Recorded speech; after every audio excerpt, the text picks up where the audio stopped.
Maka ini menunjukkan bahwasanya karakter yang buruk ya bisa dirubah dengan berusaha, bisa dirubah dengan berusaha. Di antara halnya adalah dengan berdoa kepada Allah Subhanahu wa taala, ya.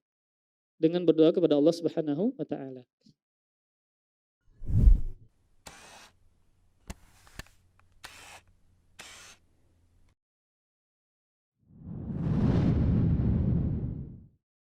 Bismillah. Assalamualaikum warahmatullahi wabarakatuh. Innal hamdalillah nahmaduhu wa nasta'inuhu wa nastaghfiruh wa na'udzu billahi min shururi anfusina wa min sayyiati a'malina. May yahdihillahu fala mudilla lahu wa may yudlil fala hadiya lahu. Wa asyhadu an la ilaha illallah wahdahu la syarika lahu wa asyhadu anna Muhammadan abduhu wa rasuluhu la nabiyya ba'dah. قال الله تعالى في القرآن الكريم يا أيها الذين آمنوا اتقوا الله حق تقاته ولا تموتن إلا وأنتم مسلمون يا أيها الناس اتقوا ربكم الذي خلقكم من نفس واحدة وخلق منها زوجها وبث منهما رجالا كثيرا ونساء واتقوا الله الذي تساءلون به والأرحام إن الله كان عليكم رقيبا يا أيها الذين آمنوا اتقوا الله وقولوا قولا سديدا يصلح لكم أعمالكم ويغفر لكم ذنوبكم ومن يطع الله ورسوله فقد فاز فوزا عظيما أما بعد فإن أصدق الحديث كتاب الله وخير الهدي هدي محمد صلى الله عليه وآله وسلم وشر الأمور محدثاتها فإن كل محدثة بدعة وكل بدعة ضلالة وكل ضلالة في النار. Alhamdulillah, marilah kita bersyukur kepada Allah Subhanahu wa taala. Kembali kita bisa diberikan kemudahan berhadir di majelis ini, di masjid ini dalam rangka untuk meneruskan ketaatan kepada Allah Subhanahu wa taala setelah kita keluar dari bulan Ramadan. Maka hal yang perlu kita syukuri adalah kita tetap beribadah kepada Allah Subhanahu wa taala sekalipun kita sudah melewati bulan yang paling afdal, yaitu bulan Ramadan, ya. Kemudian salawat serta salam semoga selalu terhaturkan kepada panutan kita Nabi besar Muhammad sallallahu alaihi wasallam dan kepada para keluarga, para sahabat dan para pengikut beliau sampai hari kiamat. Sebelum ulun membaca hadis yang ketiga dari kitab Bulughul Maram, ya, kitab adab dan akhlak, ulun ingin menyampaikan karena ini masih berada di pertengahan bulan Syawal, ya. Jadi ulun ingin menyampaikan eh, renungan-renungan, ya, setelah kita melewati bulan Ramadan. Setelah kita melewati bulan Ramadan. Maka setelah kita beribadah ya begitu banyak ya, begitu besar di bulan Ramadan, kemudian kita sudah keluar dan sampai di bulan Syawal, maka ada tiga renungan yang harus kita perhatikan setelah kita melewati bulan Ramadan. Ini sebagai bahan muhasabah ya, sebagai introspeksi diri kita setelah kita beribadah luar biasa di bulan Ramadan. Maka renungan yang pertama adalah fokus memikirkan status amalan. Apakah amalan kita di bulan Ramadan diterima ataukah tidak? Maka hal yang pertama adalah fokus memikirkan amalan-amalan yang sudah kita kerjakan di bulan Ramadan, apakah diterima ataukah tidak, ya. Makanya menantu Rasulullah Shallallahu Alaihi Wasallam ya sekaligus khalifah yang keempat Ali bin Abi Thalib pernah mengatakan kunu liqabulil amal asyaddu ihtimaman minal amal asyaddu ihtimaman minkum bil amal. Alam tasma'ullaha ta'ala yaqul innama yataqabbalullahu minal muttaqin. Kata Ali bin Abi Thalib ya, hendaklah kalian sangat memperhatikan status amalan daripada amalan itu sendiri. Jadi ketika kita beribadah kepada Allah Subhanahu wa taala, maka fokus kita bukan amalannya, tetapi status amalan tersebut apakah diterima ataukah tidak. Karena bagaimanapun banyaknya ibadah yang kita kerjakan di bulan Ramadan, kalau seandainya Allah tidak menerima, maka menjadi sia-sia. Kemudian kata beliau, bukankah kalian mendengar firman Allah Subhanahu wa taala, innama yataqabbalullahu minal muttaqin. Sungguh Allah hanya menerima amalan-amalan dari orang yang bertakwa kepada Allah Subhanahu wa taala. Nah, timbul pertanyaan, apa cirinya ya? Apa tandanya amalan kita ini diterima atau tidak? Itu yang harus kita renungkan. Maka Syekh Shalih Fauzan hafizahullah taala pernah mengatakan ciri atau tanda amalan ibadah di bulan Ramadan diterima atau tidak. Beliau mengatakan, inna min alamati qabuli syahri Ramadan an takuna halul muslim ahsan min halihi qabla Ramadan. Li'anna al-ibadah tad'u ila al-ibadah wal amal as-salih yad'u ila al-amal as-salih. Kata beliau, sungguh di antara tanda diterimanya bulan Ramadan adalah keadaan seorang muslim setelah Ramadan lebih baik daripada keadaan dia sebelum bulan Ramadan. Nah, ini renungannya seperti ini. Maka bulan Syawal ini setelah kita keluar dari bulan Ramadan, apakah keadaan kita lebih baik daripada sebelum bulan Ramadan? Entah lebih baik dari sisi akhlaknya, ya, dari sisi ibadahnya, dari sisi dia semakin takut kepada Allah dari perbuatan maksiat, maka penentuannya adalah di bulan Syawal. Maka pian bisa rasa-rasa sendiri apakah di bulan Syawal ini keadaan pian lebih bagus daripada sebelum bulan Ramadan. Kenapa? Karena kata beliau, li'annal ibadah tad'u ilal ibadah. Karena ibadah itu dia mengajak kepada ibadah yang lain. Maka amal saleh yang kita kerjakan di bulan Ramadan, kalau diterima, maka dia akan mengajak kepada amal saleh yang lain. Maka misalnya nih pian di bulan Ramadan baca Quran ya, tentu baca Quran banyak, misalnya beribadah kepada Allah, sedekahkah, salat tahajudkah, kemudian berpuasakah? Apakah ibadah-ibadah tersebut akan mengajak kepada ibadah yang lain ketika pian keluar dari bulan Ramadan seperti di bulan Syawal ini. Kalau seandainya pian tetap baca Quran di bulan ini, tetap bersedekah, tetap sholat tahajud, sholat witir ya, dan yang lainnya, maka itu menunjukkan amalan pian diterima di bulan Ramadan. Karena amal soleh yang diterima akan mengajak kepada amal soleh yang berikutnya. Kemudian kata beliau, li'an wal amal salih yad'u ilal amal salih. Dan amal salih itu mengajak kepada amal salih yang lain. Maka ketika amal saleh seseorang itu diterima di bulan Ramadan, maka dia tetap beribadah kepada Allah Subhanahu wa taala di bulan berikutnya. Ya. Maka inilah tandanya, yaitu tatkala sikap seseorangkah, ibadah seseorangkah, akhlak seseorangkah ternyata lebih baik setelah dia keluar dari bulan Ramadan. Kalau seandainya dirasa sama aja atau bahkan semakin buruk di bulan Syawal, ini kan berarti tanda dia tidak diterima Allah Subhanahu wa taala. Jadi ini harus kita perhatikan para ikhwas sekalian, apakah keadaan kita di bulan Syawal ini lebih baikkah atau malah misalnya lebih buruk. Kalau seandainya keadaan kita lebih baik, maka itu menunjukkan insya Allah amalan kita diterima Allah Subhanahu wa taala di bulan Ramadan. Makanya salafus saleh ya, sebagaimana perkataan Imam Ma'la bin Al-Fadl. Mereka salafus saleh itu ketika hendak ketika 6 bulan ya sebelum bulan Ramadan, maka mereka berdoa kepada Allah Subhanahu wa taala agar mereka disampaikan kepada bulan Ramadan. Jadi 6 bulan, selama 6 bulan mereka berdoa kepada Allah agar mereka disampaikan kepada bulan Ramadan. Kemudian setelah mereka sampai di bulan Ramadan, keluar dari bulan Ramadan, maka mereka berdoa kepada Allah 6 bulan. Untuk apa? Agar ibadah yang sudah mereka kerjakan di bulan Ramadan diterima Allah Subhanahu wa taala. Karena ulang-ulang, kalau seandainya amal ibadah yang begitu banyak itu ternyata tidak diterima Allah Subhanahu wa taala, maka itu adalah amalan yang sia-sia. Maka yang pertama yang harus kita lakukan adalah di bulan Syawal ini merenungkan apakah amal kita sudah diterima ataukah tidak. Maka hal yang bisa pian lakukan juga adalah dengan berdoa kepada Allah Subhanahu wa taala. Maka di antara doa Nabi zikir pagi ya, apa? Allahumma inni as'aluka ilman nafi'a wa rizqan thayyiba wa amalan mutaqabbala. Ini adalah doa Rasulullah sallallahu alaihi wasallam yang biasa beliau baca ketika berzikir di pagi hari. Inni as'aluka ilman nafi'a. Ya Allah, aku meminta kepadamu ilmu yang bermanfaat. wa rizqan thayyiba, dan rizki yang baik, wa amalan mutaqabbala, dan amal yang diterima.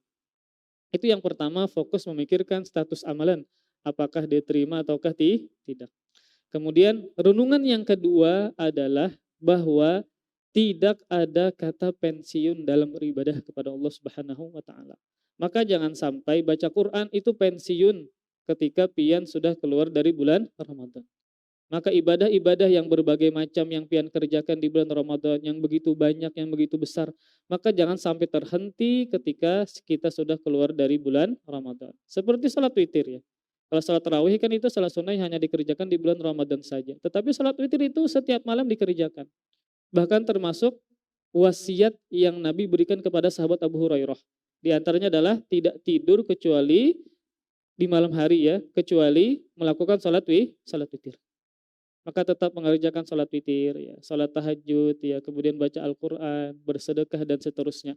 Maka tidak ada kata pensiun dalam beribadah kepada Allah Subhanahu wa taala. Beda dengan kita begawi. Nah, begawi di mana misalnya, maka ada kata pensiunnya. Misal di lembaga ini maka sekitar sudah umur 50 maka sudah pensiun.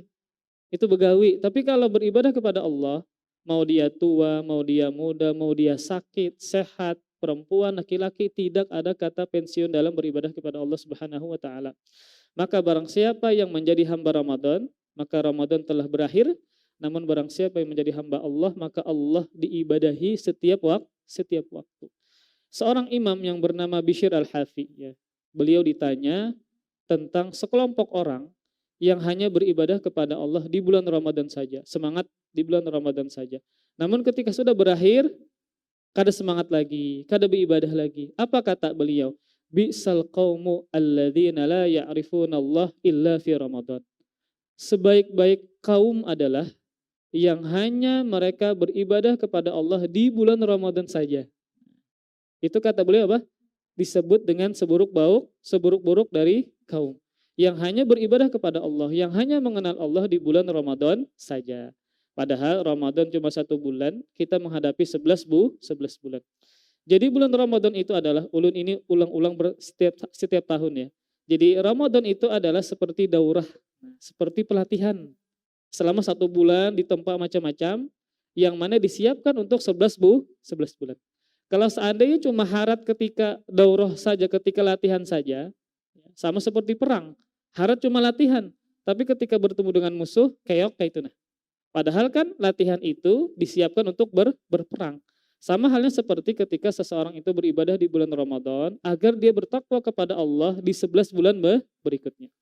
Maka jangan sampai pensiun dalam kata beribadah kepada Allah Subhanahu wa taala. Al-Imam Al-Hasan Al-Basri pernah mengatakan yang intinya adalah bahwa tidak ada batas dalam beramal soleh kecuali satu, kematian. Kecuali kematian. Beliau membaca firman Allah Subhanahu wa taala, wa'bud rabbaka hatta ya'tiyakal yakin. Dan sembahlah dan beribadahlah kepada Rabbmu sampai datang kematian. Amun sudah mati kada kalau kita beribadah kepada Allah Subhanahu wa taala. Maka pian bisa mulai dengan hal-hal yang sederhana yang pian bisa kerjakan secara berkesinambungan.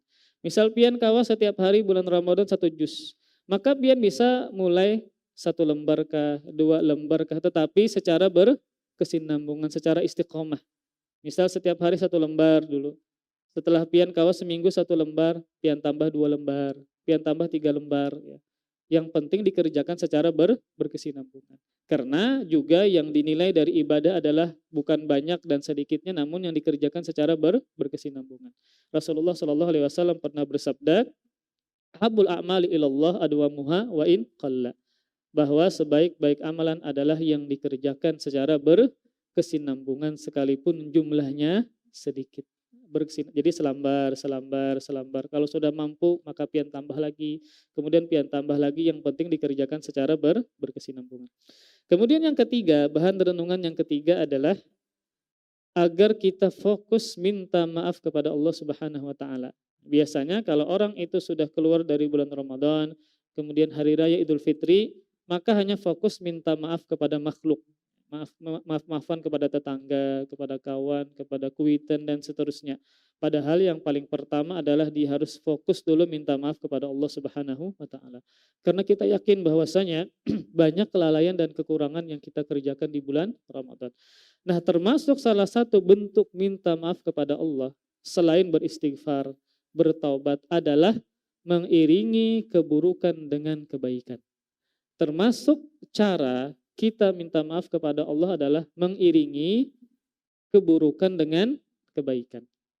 Maka ketika kita di bulan Ramadan kan banyak kurangnya, banyak lalainya, banyak waktu yang kita habiskan dengan sia-sia. Bagaimana cara menutupi kekurangan ini agar kita dimaafkan Allah Subhanahu wa taala? Maka mengiringi dengan kebaikan.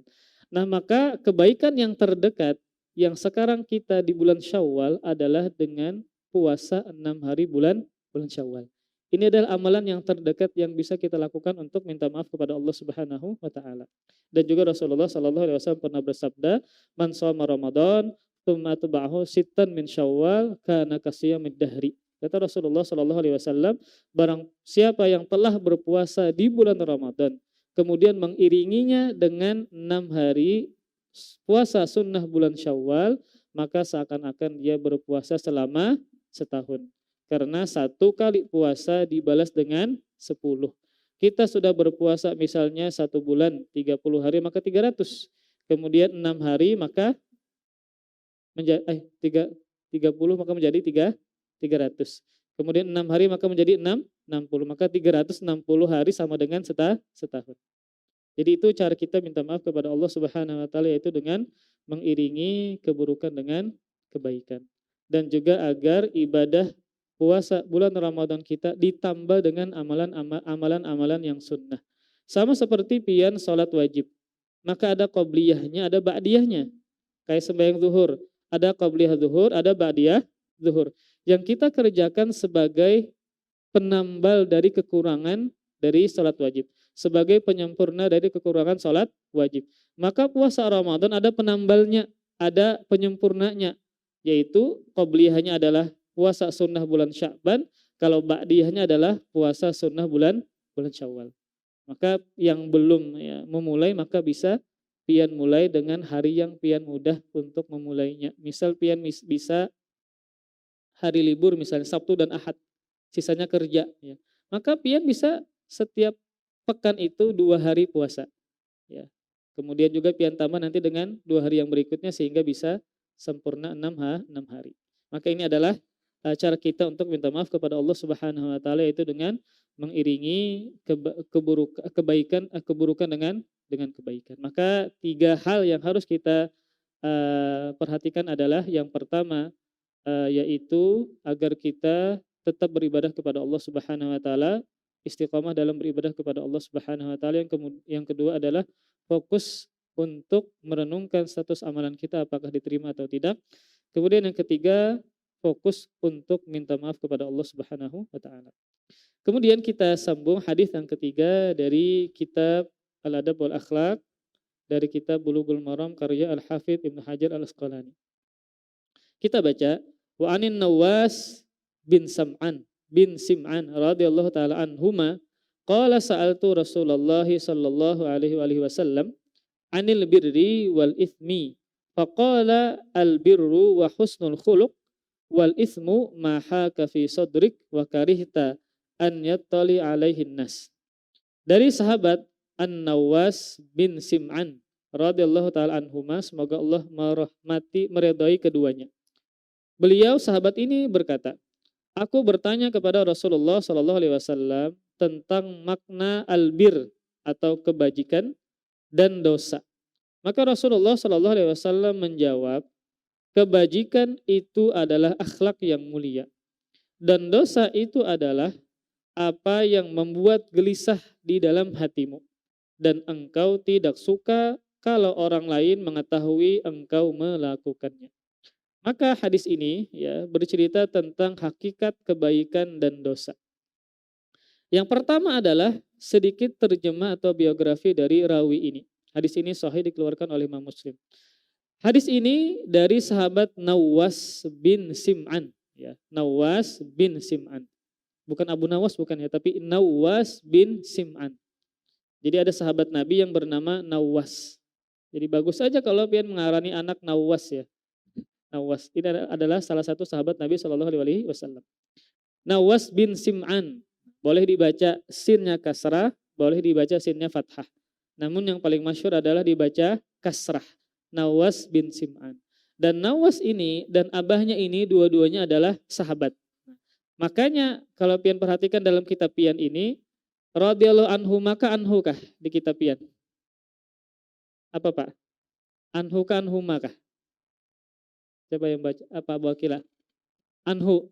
Yang benar adalah anhuma. Karena kalau anhu, semoga Allah merahmati dia, kembali ke Sim'an saja. Padahal yang masuk Islam abahnya juga. Maka semoga Allah meridhoi keduanya. Karena Sim'an dan abahnya dua-duanya masuk Islam. Beda seperti Utsman bin Affan, Ali bin Abi Thalib. Kita mengatakan radhiyallahu taala anhu, semoga Allah merahmati dia. Utsman saja, Ali saja tanpa abahnya. Kenapa? Karena abahnya tidak masuk Islam. Karena Allah tidak ridha seseorang mati dalam keadaan kafir. Tidak boleh kita katakan, misal Utsman bin Affan radhiyallahu anhuma, semoga Allah meridhoi keduanya. Karena Affan, ayahnya Utsman mati dalam keadaan kafir. Sedangkan ini Nawas bin Sim'an, abahnya Sam'an atau Sim'an masuk Islam. Maka kita sebut dengan doa radhiyallahu anhuma, semoga Allah meridhoi keduanya. Qala, Nawas mengatakan, saya bertanya kepada Rasulullah Shallallahu Alaihi Wasallam tentang kebajikan dan dosa.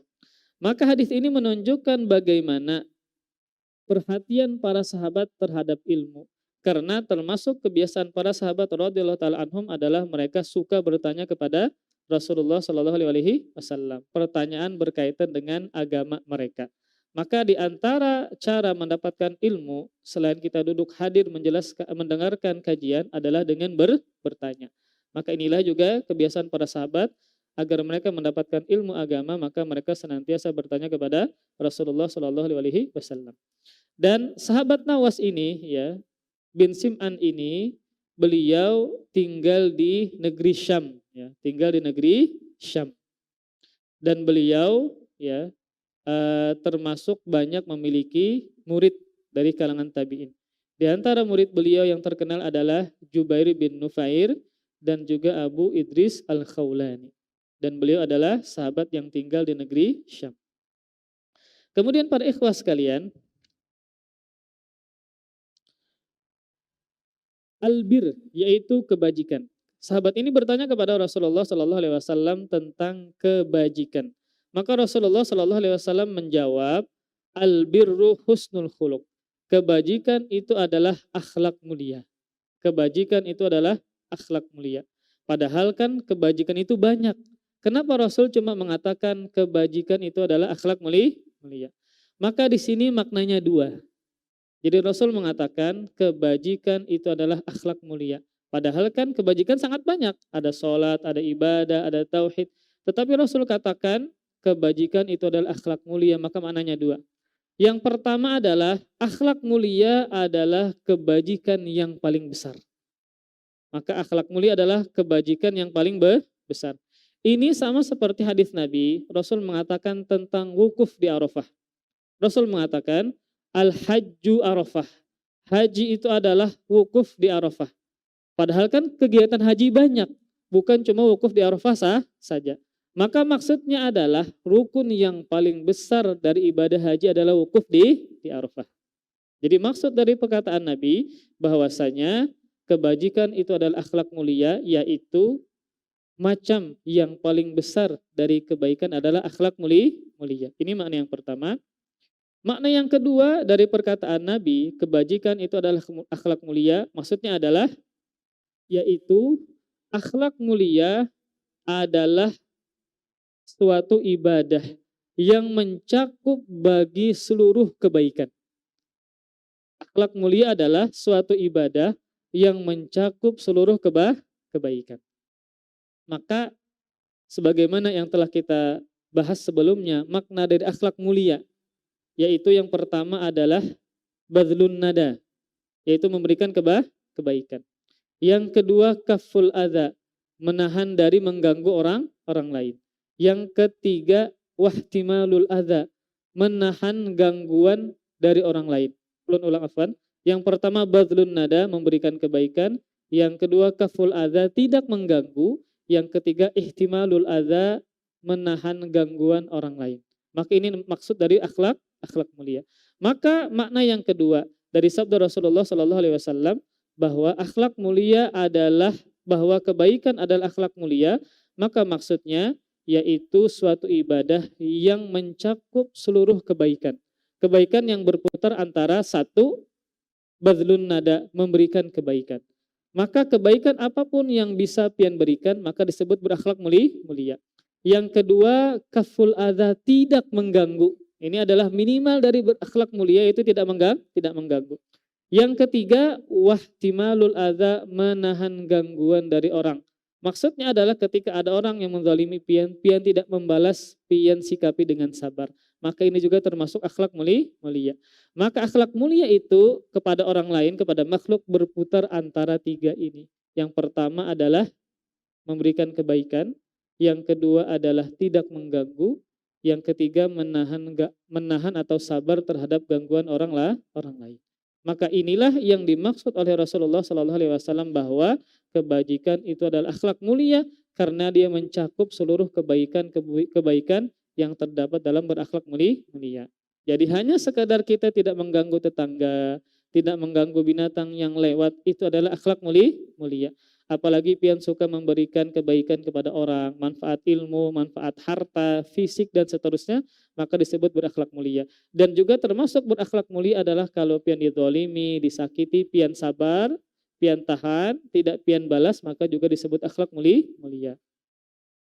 Kemudian para ikhwas sekalian, Rasulullah SAW juga ditanya yang dimaksud dengan keburukan.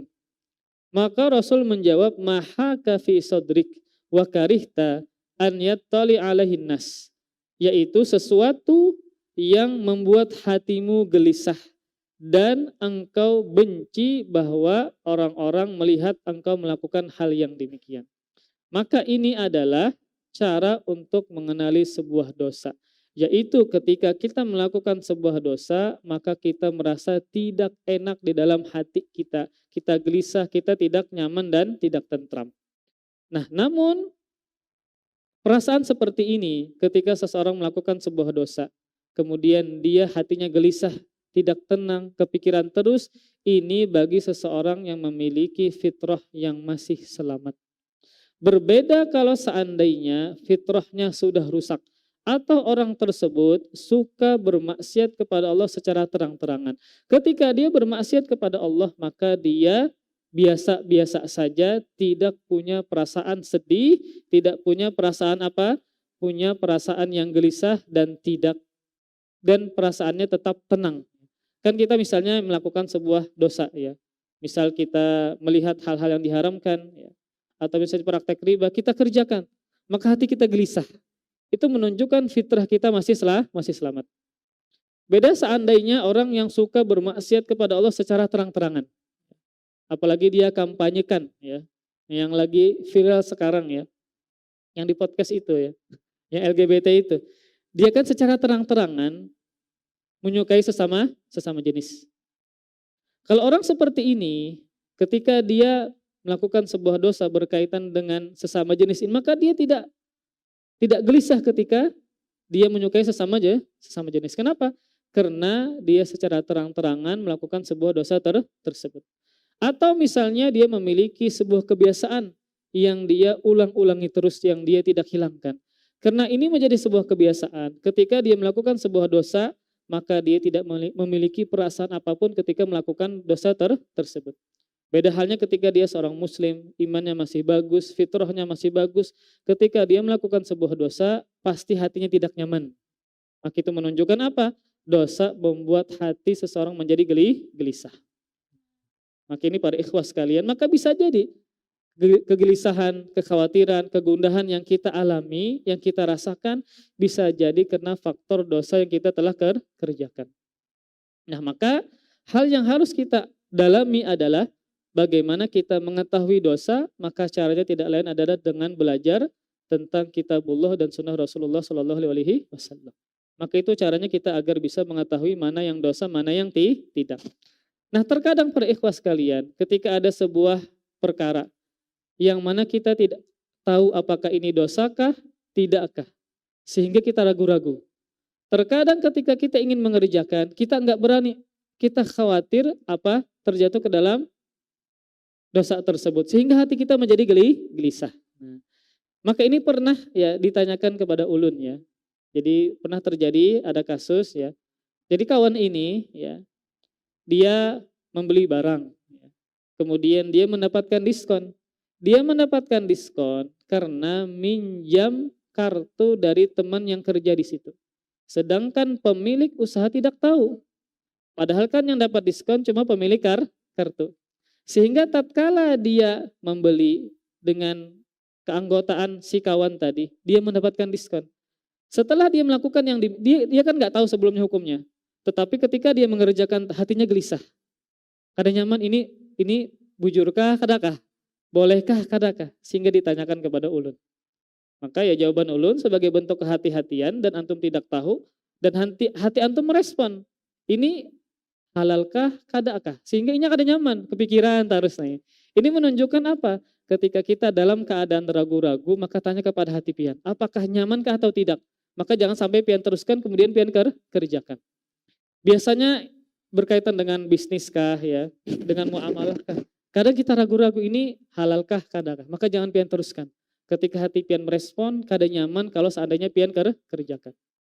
Entah pekerjaan apa ya, perbuatan apa yang kita kada tahu hukumnya, tetapi hati pian merespon, pian khawatir kalau seandainya terjatuh ke dalam sebuah dosa. Sehingga hati pian kada nyaman kalau pian maka jangan diteruskan ya, maka jangan diteruskan. Makanya kan dalam sebuah hadis Rasul pernah mengatakan, dak ma yaribuk ila ma la yaribuk. Tinggalkan sesuatu yang membuatmu ragu kepada sesuatu yang membuatmu tidak ragu. Ketika kita ragu dengan sebuah amalan, hati kita sudah merespon kada nyaman. Kalau seandainya kita khawatir kalau seandainya adalah sebuah dosa, maka jangan diteruskan. Maka pian bisa tanyakan kepada seseorang yang memiliki ilmu sehingga pian ragu, sehingga pian yakin apakah itu boleh ataukah tidak. Maka caranya adalah bagaimana kita bisa mengetahui ini sebuah dosa, maka dengan Al-Quran dan hadis. Kemudian kalau kita seandainya ragu, hati kita merespon ya bahwasanya tidak nyaman, maka jangan diteruskan. Karena ini menunjukkan bahwasanya amalan tersebut ada kemungkinan adalah sebuah dosa. Karena dosa itu adalah sesuatu yang membuat hati kita menjadi gelisah. Kemudian para ikhwas sekalian, tadi Rasulullah SAW ketika ditanya tentang kebajikan, maka beliau menjawab kebajikan itu adalah akhlak mulia. Nah dalam hadis banyak Rasulullah SAW ya menjelaskan tentang kedudukan akhlak yang mulia. Dan juga harus pian pahami bahwa ibadah itu tidak hanya sholat, tidak hanya ibadah fisik seperti sholat, puasa, baca Quran. Bahkan akhlak mulia pun juga termasuk ibadah. Pian tidak mengganggu tetangga, ibadah. Tidak mengganggu kucing nang lewat, itu adalah ibadah. Tidak pukul, tidak menghancurkan ya pohon-pepohonan yang bermanfaat kayak pohon pisang lalu salam dari binjai aja pian. Padahal ini pohonnya masih bermanfaat. Tidak mengganggu, maka adalah itu ibadah. Maka ibadah itu tidak hanya sholat, puasa, baca Quran, bahkan akhlak mulia juga adalah ibadah. Yang mana ibadah ini dikerjakan di semua tempat dan waktu. Beda dengan sholat, ya sholat maka pian kerjakan di dalam masjid. Beda dengan baca Quran, pian buka mushaf. Beda dengan berakhlak mulia, maka pian bisa kerjakan dimanapun. Bahkan di dalam WC pun pian bisa berakhlak mulia. Ketika di tempat kerja, ya, ketika di pasar, maka pian bisa beribadah kepada Allah Subhanahu wa taala dengan akhlak mulia. Maka di antara ya kedudukan akhlak mulia dalam sebuah hadis yang dikeluarkan oleh Imam Ahmad yang disahihkan oleh Syalbani, Rasulullah sallallahu alaihi wasallam pernah bersabda, "Laisa syai'un asqala fil mizan min khuluqin hasan." Kata Rasulullah sallallahu alaihi wasallam, tidak ada sesuatu hal yang lebih berat pada timbangan kebaikan seseorang pada hari kiamat melebihi akhlak yang mulia. Jadi misalnya ketika ibadah-ibadah kita ditimbang dalam timbangan Allah Subhanahu wa taala, maka hal yang paling memberatkan adalah akhlak mulia. Maka hal yang paling memberatkan adalah akhlak mulia. Kemudian dalam sebuah hadis juga Rasulullah Shallallahu Alaihi Wasallam pernah bersabda, hadis yang dikeluarkan oleh Imam Ahmad, Innar rajul la yudriku bihusni khuluqihi darajatas shaim al-qaim. Kata Rasulullah Shallallahu Alaihi Wasallam, sungguh dengan akhlak mulia seseorang bisa meraih derajat orang yang berpuasa sunnah lagi menegakkan sholat malam. Jadi perhatikan, Rasulullah Shallallahu Alaihi Wasallam bersabda, sungguh dengan akhlak mulia seseorang bisa meraih derajat seseorang yang berpuasa pada siang harinya dan beribadah pada malam harinya. Dengan apa? Dengan akhlak mulia. Nah, kenapa bisa seperti itu para ikhwah sekalian? Ketika seseorang itu memiliki akhlak mulia, maka dia derajatnya bisa sama, bahkan mengungguli orang yang beribadah pada siang harinya dengan berpuasa dan beribadah pada malam harinya dengan qiyamul lail. Maka di antara alasannya, ini yang disebutkan oleh Syekh Safiyur Rahman Mubarakfuri dalam kitab beliau Tuhfatul Ahwadi. Di antara alasannya adalah karena orang yang berpuasa, orang yang melakukan qiyamul lail di malam hari, mereka berjuang untuk mengalahkan diri mereka agar bisa beribadah kepada Allah Subhanahu wa taala. Sedangkan orang yang memiliki akhlak mulia, maka dia berjuang agar menghadapi banyak orang dengan akhlak mulianya, yaitu ketika seseorang beribadah dengan berpuasa, kemudian dengan qiyamul lail, maka dia berjuang untuk mengalahkan dirinya sendiri. Namun berbeda dengan orang yang berakhlak mulia, yang dia kalahkan bukan cuma dirinya sendiri, tetapi bagaimana dia bisa menghadapi orang dengan akhlak mulia tersebut. Maka sama-sama memiliki perjuangan. Ketika seseorang beribadah kepada Allah Subhanahu wa taala seperti ibadah fisik, seperti puasa dan juga sholat, maka kan yang dihadapi apa? Dirinya sendiri. Bagaimana dia bisa beribadah kepada Allah Subhanahu wa taala agar bisa puasa dan sholat tahajud. Nah, orang yang memiliki akhlak mulia, yang dia hadapi bukan cuma dirinya sendiri, tetapi banyak orang.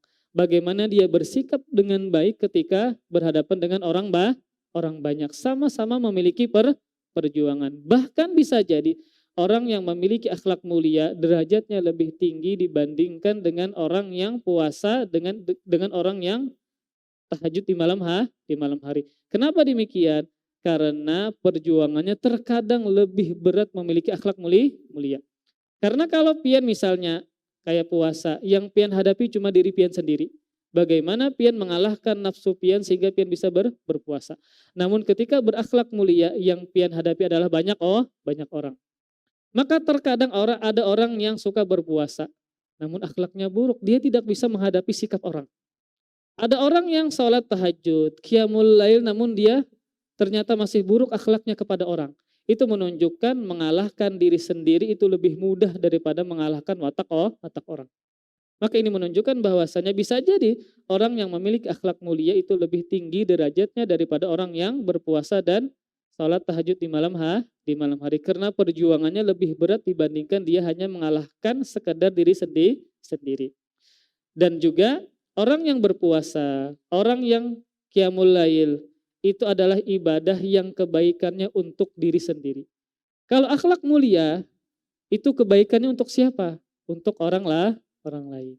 Pian suka menolong, suka membantu, ya. Kemudian pian maafkan kesalahan orang, tidak mengganggu. Ini kebaikannya berkaitan dengan siapa? Dengan orang lain. Adapun sholat, adapun puasa, kebaikannya hanya kembali kepada diri sendiri. Maka terkadang orang yang memiliki akhlak mulia derajatnya lebih tinggi dibandingkan orang yang berpuasa dan orang yang sholat qiyamul lail di malam hari. Namun yang paling afdal adalah yang dikerjakan dua-duanya. Ibadah untuk diri sendiri seperti sholat, berpuasa, dan juga ibadah yang berkaitan dengan kebaikan kepada orang lain, yaitu memiliki akhlak yang mulia. Kemudian para ikhwah sekalian, akhlak mulia ini, ya, sebagaimana yang telah kita bahas sebelumnya, bisa didapatkan dengan dua cara. Yang pertama adalah memang watak aslinya, memang karakter bawaan. Ada orang yang memiliki watak karakter pengurihingan, ya, suka tersenyum. Makanya Abdullah bin Mubarak ya, beliau menyebutkan rukun dari akhlak itu ada 3. Yang pertama adalah talaqatul wajhi, muka yang berseri-seri. Dan tidak semua orang ketika berhadapan dengan orang lain, dia mudah untuk tersenyum. Terlebih seseorang yang memiliki karakter itu perangutan. Maka orang yang seperti ini harus berusaha untuk memiliki akhlak mulia. Maka kan terkadang ada orang yang punya watak ini tekurihing, terus senyum, terus banyak utang masih tersenyum, kayak itu. Nah, banyak masalah masih tersenyum. Memang dia punya watak seperti ini. Namun ada juga orang yang memiliki watak susah untuk tersenyum. Maka dia harus berusaha untuk memiliki akhlak yang seperti ini. Makanya dalam sebuah hadis ya, Rasulullah Shallallahu Alaihi Wasallam pernah bersabda, "Man yatasabbar yusabbirhullah."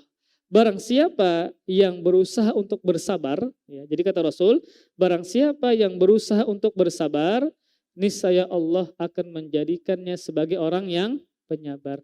Maka ini menunjukkan bahwasanya sifat sabar itu harus diusahai untuk kita miliki. Terkadang ada orang yang tidak penyabar, terkadang ada orang yang penyabar. Maka jangan sampai kita beranggapan ketika kita memiliki karakter yang keras misalnya, lalu kita katakan saya tidak bisa merubah, maka jangan sampai diyakini seperti itu. Kenapa? Karena untuk apa Allah menjelaskan tentang keutamaan akhlak kalau seandainya tidak bisa dirubah? Maka semua akhlak yang buruk, kebiasaan yang buruk, watak yang buruk bisa dirubah. Makanya Rasul jelaskan dalam hadis, Allah jelaskan dalam Al-Quran. Kenapa? Karena semuanya bisa dirubah. Pian misalnya baca sejarah tentang 4 khalifah. Maka di antara 4 khalifah ini ada yang dulunya wataknya keras, kasar, penamparan, Bang Jago, Umar bin Khattab radhiyallahu taala anhu. Sebelum beliau masuk Islam, beliau adalah orang yang keras. Bahkan terkenal orang yang paling jago, orang yang paling tacut di antara kafir Quraisy yang lain. Sampai-sampai ketika beliau masuk Islam, beliau tantang siapa yang ingin menghalangiku berhijrah, duel di situ. Nah, nggak ada yang berani. Abu Jahal pun nggak berani, subhanallah. Tetapi ketika beliau masuk Islam, maka sifat keras yang beliau miliki sebelumnya berubah menjadi sifat yang penuh dengan kelembutan. Dulunya keras, beliau menjadi orang yang lemah lembut, ya, sering nangis, ya, bahkan disebutkan ada bekas, ya, air mata di pipi karena sering menangis, ya, menjadi orang yang sangat lembut dengan Islam. Maka ini menunjukkan bahwasanya karakter yang buruk, ya, bisa dirubah dengan berusaha, bisa dirubah dengan berusaha. Di antara halnya adalah dengan berdoa kepada Allah Subhanahu wa taala, ya. Dengan berdoa kepada Allah Subhanahu wa taala. Kemudian para ikhwas sekalian, kita lanjutkan. Sedangkan dosa, maka Rasul menjawab, maha kafi sodrik, sesuatu yang membuat hatimu gelisah dan engkau benci orang lain mengetahui ketika mengerjakan sebuah dosa tersebut. Maka inilah, ya, seseorang yang memiliki fitrah yang masih selamat, yaitu tatkala dia melakukan sebuah dosa, pasti imannya merespon. Hati kada nyaman, hati kada enak, hati gelisah, kada tentram. Kenapa? Ketika dia melakukan sebuah dosa. Makanya di antara dampak yang buruk dari perbuatan dosa adalah membuat hati menjadi gelisah. Terkadang tiba-tiba gelisah, ya, hati kada nyaman, maka bisa jadi adalah berkaitan dengan dosa. Ibnul Qayyim, ya, dalam kitabnya Ad-Da'u wad-Dawa, ya, Ad-Da'u wad-Dawa, penyakit dan obat. Beliau menyebutkan tentang perkataan seorang ulama. Ulama ini mengatakan yang intinya adalah ketika aku mengerjakan sebuah dosa, maka ada perubahan kepada istri dan hewan tungganganku. Maksudnya apa? Jadi ketika beliau melakukan sebuah dosa, beliau merasa ada perubahan yang buruk yang terjadi dari istri beliau dan juga hewan tunggangan beliau. Misalnya ketika beliau melakukan sebuah dosa, maka istri yang taat bisa jadi menjadi membangkang ketika itu. Kemudian ketika beliau melakukan perbuatan dosa, maka hewan tunggangan beliau seperti onta yang asalnya sehat menjadi sakit misalnya. Maka ini juga bisa diakibatkan oleh perbuatan dosa. Jadi maksud ulun adalah misal kita melakukan perbuatan dosa, maka anak-anak kita yang asalnya taat, baik ya, menjadi kada baik lawan kita ya. Atau misalnya istri kita atau istri-istri kita yang asalnya baik kemudian ketika melakukan sebuah dosa maka dia tidak baik kepada kita, maka bisa jadi diakibatkan oleh perbuatan dosa kita. Makanya paling penting bagi kita para suami ya, bagaimana caranya istri kita ini atau keluarga kita ini menjadi orang yang baik kepada kita, maka yang pertama yang kita lakukan adalah kita memperbaiki hubungan dulu antara kita kepada Allah Subhanahu wa taala. Maka bisa jadi istri kita tidak taat kepada kita, membangkang kepada kita, ketujuh menyariki kita misalnya. Maka bisa jadi karena perbuatan dosa yang kita kerjakan. Ada efek negatif dari perbuatan dosa. Atau biar misalnya punya peternakan ya, yang asalnya sehat tiba-tiba mati, yang asalnya banyak berkembang tiba-tiba kada lagi ya, susunya tidak banyak lagi atau tidak melahirkan lagi, maka bisa jadi adalah perbuatan dosa yang kita lakukan. Maka ini menunjukkan bahwasanya dosa memiliki dampak negatif selain hati yang gelisah dan juga adalah bisa berdampak kepada keluarga kita dan harta yang kita miliki. Ulun lupa ada anak dari Umar bin Abu Bakar As-Siddiq radhiyallahu taala anhu. Kalau kada Hafsah atau Asma. Jadi beliau pernah mengatakan ketika beliau mendapat musibah, maka beliau mengingat bahwasanya beliau pernah melakukan dosa. Jadi maksudnya adalah ketika kita melakukan sebuah dosa, maka bisa jadi Allah timpakan musibah. Maka termasuk hal yang bisa kita renungkan ketika mendapat bencana, mendapat musibah adalah mungkin bisa jadi adalah dosa yang pernah kita lakukan. Jadi ada musibah, ada bencana, ada hal-hal yang kita kada nyaman, maka bisa jadi adalah karena perbuatan dosa yang telah kita kerjakan. Jadi Ibnu Qayyim ya, dalam kitabnya Ad-Da' wa Dawa itu banyak menyebutkan dampak negatif dari dosa. Di antaranya hati yang gelisah tadi, kemudian berdampak kepada harta dan keluarga, kemudian juga bisa menyempitkan rizki kita. Sebagaimana bertakwa kepada Allah itu bisa meluaskan rizki ya. Wa may yattaqillaha yaj'al lahu makhraja warzuqhu min haitsu la yahtasib. Maka dengan perbuatan maksiat bisa menyempitkan rizki kita ya. Kemudian para ikhwah sekalian, kita teruskan. Ada beberapa faedah dari hadis yang telah kita sampaikan tadi. Yang pertama adalah hadis ini menunjukkan agar kita senantiasa memiliki akhlak yang mulia. Dan juga hadis ini menjelaskan tentang keutamaan dari akhlak mulia. Kenapa demikian? Karena Rasulullah SAW mentafsirkan kebaikan dengan akhlak mulia. Maka ini menunjukkan bahwasanya perhatian yang besar dari Rasulullah SAW terhadap akhlak yang mulia. Kemudian, faedah yang kedua, ya, hadis ini menunjukkan bahwasanya dosa itu memiliki tanda. Hadis ini menunjukkan bahwasanya dosa itu memiliki tanda. Tanda yang pertama adalah tanda yang berasal dari dalam hati. Tanda yang pertama adalah tanda yang berasal dari dalam hati. Yaitu tatkala mengerjakan dosa, maka hati merespon hati yang tidak enak, tidak nyaman dan tidak tentram. Tanda yang kedua yang berada di luar, tanda luar. Yaitu ketika mengerjakan sebuah dosa, kita tidak suka orang lain mengetahui. Misal pian pacaran misalnya, ya, kemudian tidak sholat misalnya, pasti pian kada suka kalau orang lain tahu. Namun berbeda kalau seandainya fitrahnya sudah rusak. Atau dia suka melakukan kemaksiatan secara terang-terangan. Maka dia merasa biasa saja, tidak benci ketika orang lain mengetahui. Kenapa?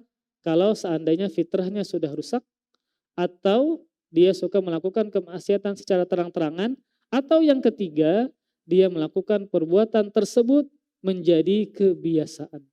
Maka seperti ini menjadi tidak ada lagi. Maka di hatinya biasa-biasa saja, kemudian dia tidak ada perasaan malu atau benci ketika orang lain mengetahui. Kemudian, faedah yang ketiga dari hadis ini adalah dalil bahwasanya perbuatan dosa adalah sesuatu yang kotor. Hadis ini menunjukkan bahwasanya perbuatan dosa adalah sesuatu yang kotor bagi orang yang memiliki fitrah yang selamat. Alasannya adalah ketika mengerjakan perbuatan maksiat tersebut, kita tidak suka orang lain mengetahui. Itu menunjukkan perbuatan dosa adalah sesuatu yang kotor. Wallahu a'lam bishawab. Kita cukupkan sampai di sini. Ya, insya Allah kita akan sambung hadis yang keempat yang berkaitan dengan akhlak dan adab. Wallahu a'lam bishawab. Ini yang bisa ulun sampaikan, semoga bermanfaat. Salah khilaf ulun mohon maaf. Kita tutup dengan kafaratul majlis. Subhanakallahumma bihamdik, asyhadu an la ilaha illa anta astaghfiruka wa atubu ilaik. Wassalamualaikum warahmatullahi wabarakatuh.